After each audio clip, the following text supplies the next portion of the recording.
Hi there! In this video you will learn how to use tags in Husky Marketing Planner.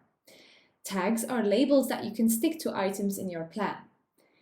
If you need to filter an extensive list of projects or communication, tags are an excellent filter option.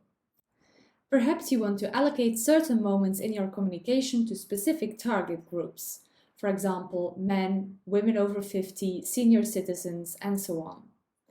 Or you may want to make a note in a big list of events whether you will be manning a booth, if you will only be attending the event to network, or if you will not be participating in it at all.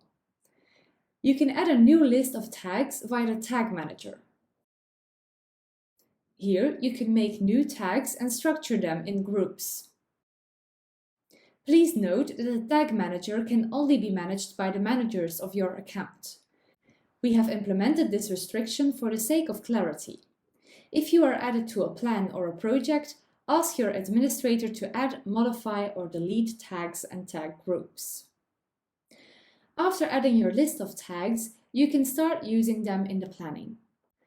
Let's say, for example, we will dedicate this blog post to women over 50 and this TV commercial as well. Click on the moment in your planning and choose the right tag in the list.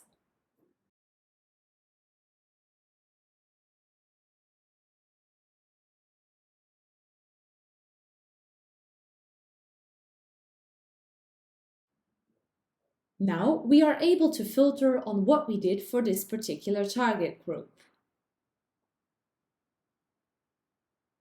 That's it. You can now get started with your own tags.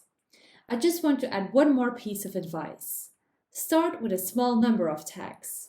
For tags to be useful, it is important that everyone within your team uses them consistently.